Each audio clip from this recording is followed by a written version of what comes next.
বয়স বাড়লেই কি ভালো মানুষ পাওয়া অসম্ভব হয়ে যায়? অথবা অনেকেই বলেন যে একটু অপেক্ষা করি, কিন্তু একটা সময় গিয়ে দেখা যায় যে অনেক অপশন কমতে শুরু করে। এটা কেন হয়? শুধু বয়সের কারণেই যে অপশন কমে যায় তা নয়, বরং সময়ের সাথে সাথে মানুষের প্রত্যাশা, বাস্তবতা, জীবনযাত্রা ইত্যাদি বদলে যায়। অনেকেই আছেন যে উপযুক্ত মানুষ আগেই বিয়ে করে ফেলেন। আবার দীর্ঘদিন একা থাকতে থাকতে অনেকের মানিয়ে নেওয়ার যে মানসিকতা সেটা কমে যায়। পাশাপাশি পারফেক্ট মানুষ খুঁজতে গিয়ে অনেকেই ভালো যে সুযোগগুলো সেগুলো হাতছাড়া করে ফেলেন।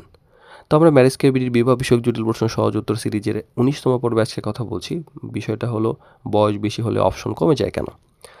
তো বিষয়গুলো এমন যে সময়ের সাথে সাথে মানুষের পছন্দ বা পছন্দের মানুষ বা এইগুলোর মধ্যে চেঞ্জেস আসে।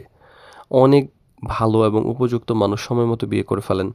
২৫ বছর বয়সে যে প্রস্তাব পাওয়া যায় ৩৫ বছর বয়সে কিন্তু সেই সুযোগ কমে যায়।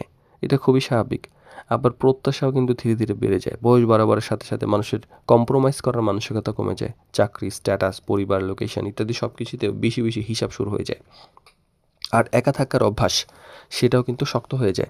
দীর্ঘদিন নিজের মতো চললে অন্য কাউকে মানিয়ে নেওয়াটা কঠিন লাগে। আর এইভাবে অভ্যস্ত এই যে চিন্তাটা এইটা কিন্তু সম্পর্ককে আরও কঠিন করে ফেলে। আর সামাজিক যে একটা চাপ থাকে বা মানসিক চাপ থাকে সেটাও কিন্তু তৈরি করে। পরিবার, আত্মীয়স্বজনের মধ্যে প্রশ্ন আসতে পারে, "এখনো বিয়ে করো নাই?" এগুলা কিন্তু আত্মবিশ্বাস কমে ফেলে। আর এই যে পারফেক্ট মানুষ খোঁজার যে ব্যাপারটা, আরও ভালো খুঁজি, আরও ভালো দেখি, আরও দেখি, এটা মিলে নাই, সেটা মিলে নাই। খুঁজতে দেখা যায় যে জীবনের বহুত একটা বড় সময় চলে গেছে। তো আসলে বয়স বাড়াটা অপরাধ না। কিন্তু বাস্তবতা বুঝে দেরি করা অনেক সময় সমস্যা হয়ে যায়।